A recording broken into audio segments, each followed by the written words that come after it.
Welcome to Community Connections with Children's Services Council of St. Lucie County. I'm just one of your hosts, Sean Boyle, and with me is Ashley Ma. And welcome to the half-hour radio program on 104.5 The Flame, but also thanks to a wonderful partnership with WLX-TV, we come via video. This little radio show becomes a TV program to connect you, the listeners, and the viewers to what resources and things that are available for children and families in St. Lucie County. Now, we at the Children's Services Council, being radio show professionals, but also TV hosts, we do 5 things at the Children's Services Council, and those 5 things are: 1, make sure every baby's a healthy baby; 2, stop child abuse before it happens; 3, keep kids off the streets; 4, keep them in school; and 5, keep them off drugs, alcohol, and other risky behaviors by offering programs and resources for all families in our community. I was just counting along with you to make sure you got 5. You know, I could see your reflection, and I saw your head nodding as we were going. I was just keeping an eye on you. That's okay. So Sean talked about those priority areas, and there's a couple of different ways where you can learn more about our programs. And one of those is on our website, which is cscslc.org. We have a list of all of our funded programs there, along with contact information and success stories that we share, that we get from our programs that talk about the families that have utilized the services, the benefits that they've had from them. So the success stories, I think, are a really good way to kind of understand exactly what's happening in some of those programs. We also have a family guide, which you have I brought an outdated copy. It is an outdated copy. We've talked on the show earlier this year about updating this, and we have updated the information on the website and the information in our mobile app. This printed version is a little bit outdated. So there are some programs in here that have moved or changed their phone number, or that we're no longer working with in the community. But this is available, and we do have an updated version that we're hoping to be printing by the end of this month. So fingers crossed for that to actually happen. Again, the website is the best place to get the most up-to-date information, and all of the information on the website is accurate as of this day, right now. Absolutely. I like how you think we're going to get this updated. Yeah. Well, we're going to get it updated. We are. We got a couple things going on. Yeah, we have a couple things outlined, but it's there. But I briefly mentioned our mobile app too. That is another way that you can stay in touch with us and get really quick one-touch access to the programs and the contact information. I would hold up my phone, but they confiscate it when we come into the television studio. Yes.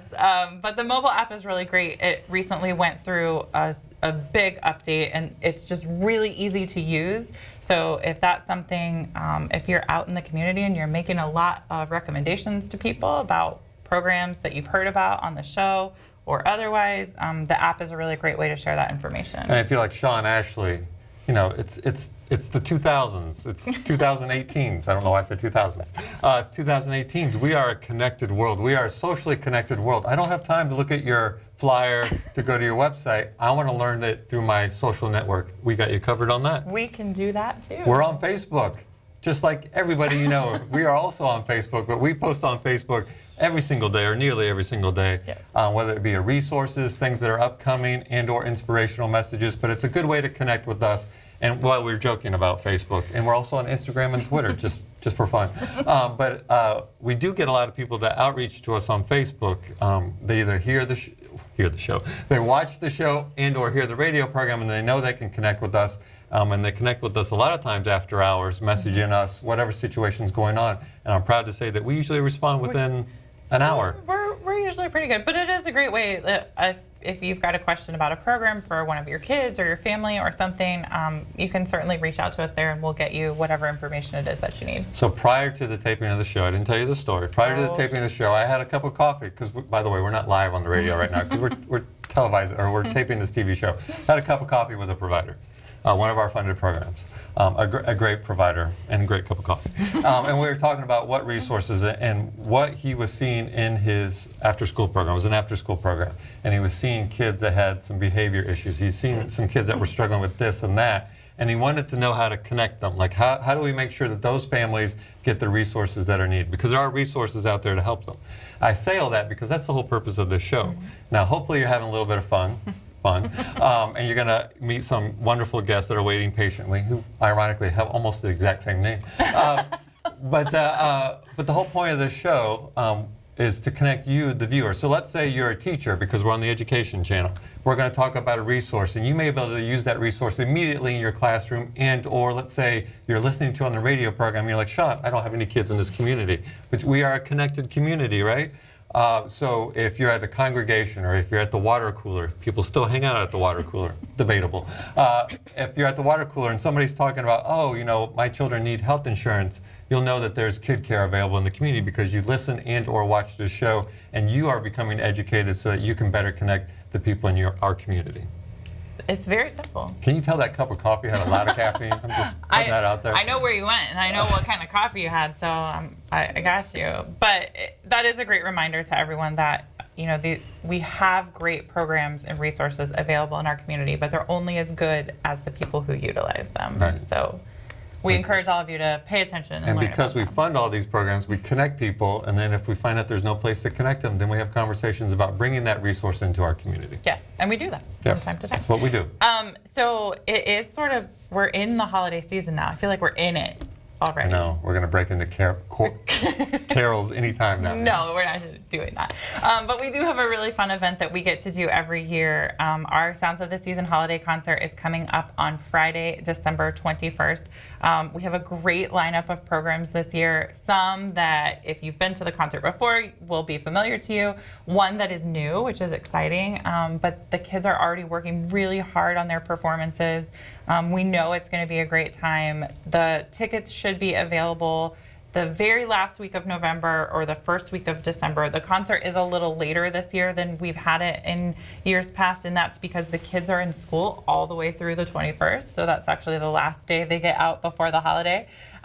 So keep an eye on Facebook. That's where we're sharing most of the information about the concert, but you should be able to get tickets at the Sunrise Theater or at our office early December. So that's the biggest, most important piece of that news. And while the tickets are free, Tickets are because free. they are free, they do go fast. They do. So if you're watching this television program, don't wait. Act immediately. I Yes. feel like they're trying to sell you something. But if you are watching a TV show and you want constant updates, make sure you tune in every Sunday on 104.5 The Flame at 10 a.m. because that's when we broadcast. Yeah, but we do every year. We run into the situation where the tickets are gone the week of the event. And people are happy. Yes, and that makes us sad and happy at the same time. Because we like to fill the seats, but we don't want you to not be able to come. We feel sorry for you, but we're conflicted because that means that every ticket's gone. That's right. So again, the tickets are free, but we do ask you to bring a new or gently used children's book the night of the event, because we take those books and then use them in our St. Lucie Reads program throughout the community. And if you're like, wow, that's a lot of information, Sean and Ashley, make sure that you check our website, Yes. but check Facebook, because that's how we're all socially connected. And if you're interested in St. Lucie Reads, just a little plug, we hired somebody to work, an independent contractor to work on the St. Lucie Reads. So if you're a business, church, if you want to get involved in the community to help with literacy, whether you want to host a little library and or help do a book drive to get books donated to make sure that kids that don't have books in their home, particularly around the holidays, go to stluciereads.org. There's a way to sign up and or learn more information. Yes, very exciting. All right, so we have two guests with almost nearly identical names, and that's what we're really going to focus the show I don't on. know how they planned that today, but it is a good time. So if you follow us on Facebook, you have probably noticed that throughout the month of November, we share a lot of information about National Adoption Month. And really, it's because I'm in charge of social media, and Adoption means it's a lot really important too. to me. Yes, So, yes. we share a lot of information on our Facebook page about it, and we've got two really great guests with us today who are very closely connected to adoption in our community. So I'm going to actually introduce Christina first, and then we'll let you introduce Christine, who you brought with you today. But Christina Kaiser is from our Communities Connected for Kids organization, which is a new name. I think you actually broke the news of the new name on one of our radio shows. It's possible. I feel like we had that exclusive. Good plug for the radio show. A lot of exclusive happened. It feels like years ago at this point. Doesn't it? So for maybe someone who's listening who's not familiar, talk a little bit about how Communities Connected for Kids works in our community. Okay. Well, I get that question a lot, and it can be a little complicated because we're not one place. We're not bricks and mortar. We're not a group home. We're a system. We're a system of care. And I really, generally, I like to break it down like construction. So I tell people we are the general contractors of the child welfare community in Indian River, St. Lucie, Martin, and Okeechobee counties. So if you've ever built a house, you know you hire a GC, a general contractor, and it's that person's responsibility to hire the roofer and the electrician and the plumber and on and on and on, all these different subs. We call them providers, but all these different subcontractors who each have a specialty and contribute to building that house. In a similar way, we are the general contractors of child welfare, but instead of hiring, obviously electricians and plumbers and the sort, we're hiring Children's Home Society to provide, for example, adoption services or case management in some of the counties that we serve. Or we're hiring Hibiscus Children's Center, or we're hiring Behavior Basics, or Camelot Community Care, or 4Kids, on and on and on. We have more than 40 contracts. So the point is that we're a system of care charged with providing oversight to and ensuring that all children who are abused or neglected, which I probably should have started with, that all children who have been abused, neglected, or abandoned are receiving the services that they need. That's a lot. It is a lot. And It's a very, very big system. You mentioned that you serve multiple counties, but St. Lucie County is the largest. St. of Lucie those. County is the largest. It's approximately 55 to 60% of our service area. So Martin, Indian River, and Okeechobee all make up about 55% of the people who we serve, and then St. Lucie County makes up the bulk of the remainder.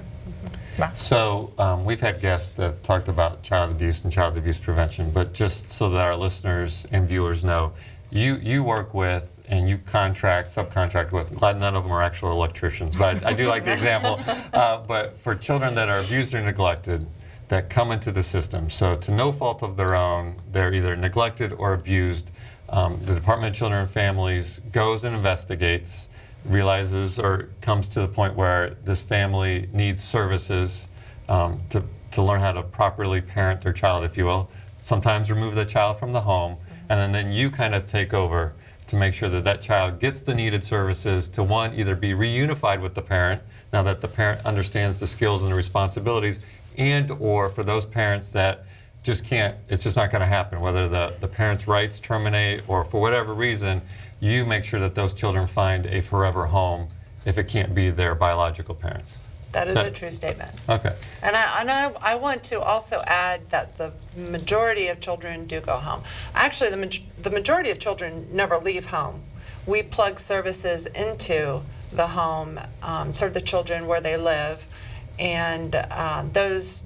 When it's an unsafe environment, of course, we remove those kids from the home, but the majority of those children still go home. And then we do have a number who, like you mentioned, we moved with the courts to termination of parental rights because for whatever reason, and there's a big reason right now, it's the opioid epidemic mostly driving that, but for various reasons, some parents don't pull it together, and children are not ever safe going back home, and so parental rights are terminated through the court system. We never do anything by ourselves, obviously. That's way too much power for any one organization. And then we work with fabulous organizations in the community like Children's Home Society to make sure that those children find good forever families. So you've mentioned Children's Home Society a couple times. So we should say that Children's Home Society is here with us today. Christine Tipton is with us. And Christine, you guys are sort of involved in different places throughout that process. So, but the bulk of it is the adoption process. So, once a parent's rights have been terminated and we know that child is moving to be available for adoption, Children's Home Society is responsible sort of from there on out on what that looks like. And I know I actually shared something on Facebook last week about myths around adoption, especially from foster care, from kids who have been in foster care. So I'm sure you guys get those questions all the time as well. Yes, yes. So when a child is available for adoption, what is it that you guys do? What does that look like? You know, after they get to you, what happens next? Well, once they get to us, we work with either the relative or the friend of the family or the foster family to, you know, complete a home study and provide that forever home for that child. We do have very few that come into our unit that don't have a home, that wants to adopt them. Yeah, don't have an identified home. Right now we have approximately 200 children in our unit. Only about 50 of them are without an identified home. Oh, wow. That's good, right? Because it hasn't always been that way, correct? I think Carol actually just gave numbers recently, and it was closer to 40. So you guys are definitely amping it up, and Yeah, and I agree. I mean, I remember numbers years ago when it was the opposite. They were more kids were coming in unidentified with unidentified homes. So that's really great news. That's great to hear. What are the kinds of things if someone is watching or listening and they've always said that they were interested in adoption and it was something they wanted to pursue? What's the best method for them to get information from you, or what should they do? Well, the first thing we do is call our adoption helpline, and that's 772-429-2001. And somebody from our adoption unit will call them back, kind of see what they're interested in, if they would fit into our program, if they want to adopt a child who has special needs. And those special needs would be 8 or older, Black or biracially mixed. It would be a sibling group, or if they have a medical or emotional disability. I'm glad that you sort of went through some of those, because I think when people hear special needs adoptions, they have an idea of what that is, and it doesn't necessarily fit with what the adoption world terms as a special needs adoption. So my husband and I adopted a sibling group of 3, which was considered a special needs adoption because there were 3 of them at one time. But I think when you have that conversation with people, that's not always what they think. They think that it may be, behaviorally or emotionally or physically needs, those special kind of needs, and that's not always the case. Correct. So I know the process that I had to go through. We became licensed foster parents before we adopted, but I know the process just to adopt is similar. There's still a process that has to take place. Can you talk a little bit about that? Correct. If it is a community family coming in, just wants to learn about adoptions, after they call us and they find out that they would fit into our program, they would then be referred to the PRIDE classes. Children's Home Society is actually just beginning to teach those ourselves. Our first class actually starts this coming Saturday. Oh, wow. So if anyone wants to be an adoptive parent, definitely call us, and hopefully we can get you into our next set of classes that begin in February. Right, I was going to say those happen continually, so there's an opportunity usually within a couple of months to do that. Correct. It's a 9-week class with about a week in between. So in February, mid-February, we'll start our next class.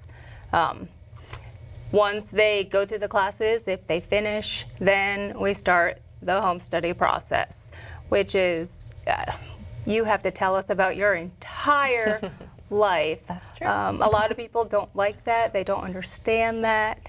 But we have to ensure that the individuals we're placing children with are going to provide them a safe home.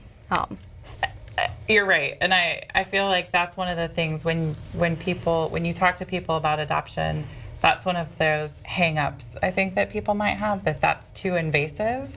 But one of the things, and I don't remember who told us this when we were going through the process, but they said they're not finding a child for your family, they're finding a family for the child. So they have to do a very in-depth interview of you and your family to understand if it's the right place for the child, because they're not fitting the child to you, they're fitting you. So it's just like a really in-depth job interview, I feel like. It absolutely is. And a lot of people, it almost sounds like they're signing their life away, but that's what a lot of people come to us and say when they're signing all of this paperwork, that this is worse than signing a mortgage. So, and That's true. The counter argument is it's a bigger responsibility than your Yes. mortgage. So absolutely, don't be surprised. absolutely. Yeah. Yeah. And then, you also need to look into, people's finances, their criminal background. And it's not always just because they have a criminal background that they're not able to adopt. A lot of people get scared away, say, oh, I was arrested when I was 20. But if it was something Right. simple, not of a concern, it won't affect them adopting. Not abuse related. Not Yeah. abuse related, not a violent felony. Then it won't really affect them adopting. We have a tremendous responsibility toward these children who are other people's children. And so the onus to find these homes has to be commensurate to that. I mean, it is a huge responsibility. And so the process for ensuring these kids have been traumatized. These kids have been traumatized. We are not going to allow that to happen again. So there's no apology there. It is an incredibly comprehensive process, and it should be.